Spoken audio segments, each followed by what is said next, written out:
Welcome back to the Real Sports Rundown. I am your host, Ryan Gentile, and guess what? College football season has started today. That's right, my friend Tugboat, man. You're always talking about, man, what are you going to talk about football? Well, guess what, man? Football's now finally in full effect, man, so I'm talking about some football. College football, especially for today.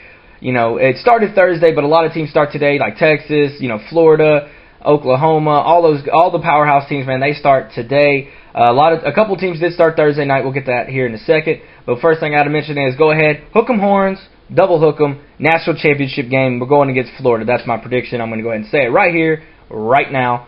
And for all you Oklahoma fans out there, I really don't care. All right, so Thursday night, man, South Carolina beat North Carolina State 7-3. Good game, good game. Steve Spurrier come back. Good job, good job. We don't care about that game. Boise State, Oregon, now that was a heck of a game. Boise State made a statement, okay? They had Oregon come into their house, and they beat them down, okay? And right now, Boise State, man, they just can't be beaten at home, man. They're just wrecking shop. And there was something else that happened at the end of that game that we'll talk about here later, but Boise State made a statement, okay? If they can keep playing the way they're playing, they're going to deserve a BCS bowl game, okay? They proved that they can hang with the big boys, okay? When they had the huge upset of Oklahoma a few years ago, I mean, obviously, they're getting better and better with time. So, you know what? BCS, committee and all that crap, which I don't even like the BCS, but since that's what we have to deal with, put them in a BCS bowl game. I promise you will not be disappointed, no matter who they play. Just make sure they don't play Texas, because I think, Texas would beat them down. So, except for Texas. Anybody else, I think they'd beat down. That's just me, though. All right, moving on. So we're actually staying in the football, but, NFL-wise, Michael Vick, we all know he's been reinstated. He got to play a lot in the preseason game. And he looked a little sluggish, being the quarterback for, I think, the whole second half or fourth quarter, whatever it was. But now he can play week 3. Now, everybody was rumoring that he couldn't play until week 6. So now they decided that, hey, we're going to go ahead and let you play. After 2 weeks, you can play at week 3. That will be at home against, I think it's the Chiefs, okay? So, Michael Vick. Now, everybody's saying there's a quarterback controversy already. You can't do that, okay? You're not going to put Vick as your starter after he hasn't played football in 2 years. Now, yes, he might get his feet back under him, but you're not going to take Donovan McNabb's position. The only way that's going to happen is if McNabb goes down with an injury, which it possibly could happen. McNabb is getting older. He's injury-prone more and more. But the bottom line is he's not taking over this team. Now, unless they decide to get rid of McNabb after this year, and then give Vick the keys to the car next year, then yeah, that could happen, but I really don't see it happening because they gave McNabb an extension and more money, so that's not going to happen. McNabb is your guy. Now, Vick will get some playing time, obviously, because you wouldn't sign him if you didn't want to play him. But don't start saying that Vick and McNabb have a quarterback controversy and McNabb's already, regretting saying, hey, sign Michael Vick. I don't think he's doing that at all, okay? I think they're just fine the way they are. Also, Jay Cutler made it into Denver and won. How did he do that, right? I mean, oh my God, I have never seen a crowd go that hardcore in a football game anyways at one decisive player. I mean, you've heard teams boo other players before, but never like as a collective crowd. Okay, you've heard some cheers, you hear some boos. With Jay Cutler, nothing but boos for that guy, man. Wow, they hate you there. One word of advice, Jay, don't ever go back to Denver no matter what. Even in the offseason, man, they might physically hurt you there.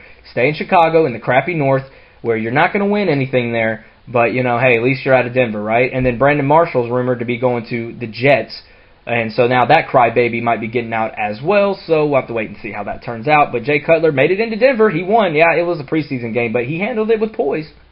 So, good for him.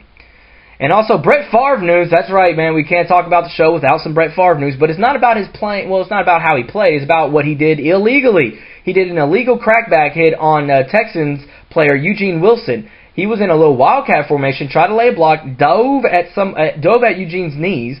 And so now what did the league do? They said, hey, man, you're Brett Favre, man. We love you. Here's $10,000 fine. Awesome. That means Brett Favre is not immune to any kind of fine, which I love. I think that was awesome that he got fined for that. So we'll just leave it at that.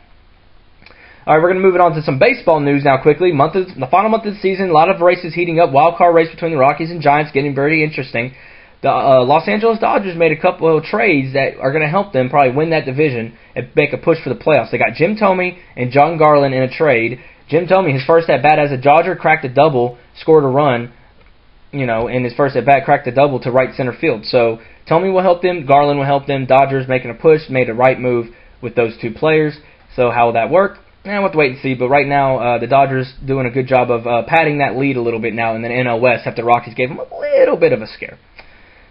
And sticking in baseball, MVP races. Who's your MVP? in each league. Well, obviously in the National League, I got to go Albert Pujols. I know, Houston fans, I know, we don't like Albert Pujols. We don't like him after what he did to Brad Lidge in that baseball, and there it goes again, man. Good God, man, that ball just will not come down from the orbit.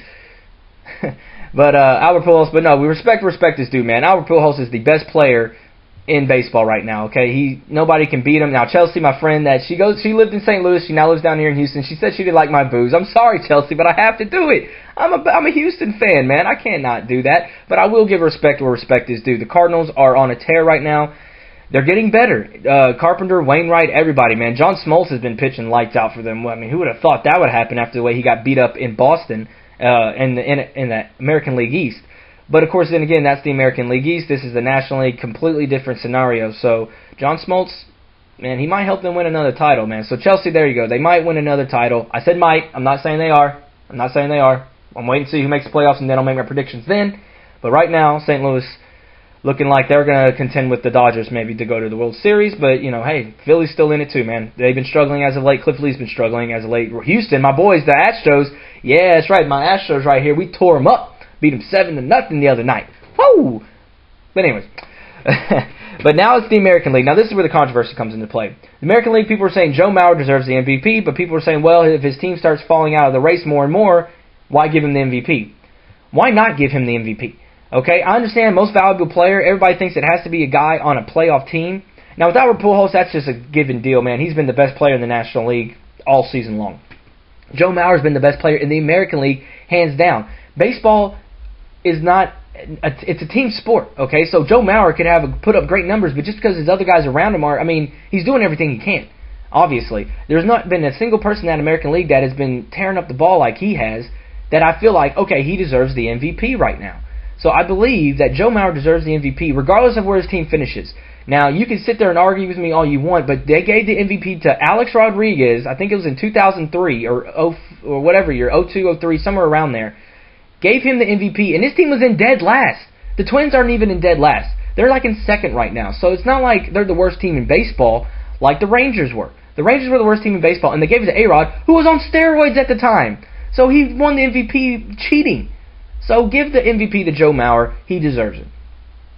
All right, we're going to switch to NBA news real quick. Ricky Rubio backed out of his deal with the Minnesota Timberwolves. That's right. Minnesota had a buyout in place, and then 48 hours before it was supposed to be official, Rubio said, Chase Bank, I don't want to go. And this is what he said, and I quote, if I can find it right here, going to Minnesota would have complicated my life.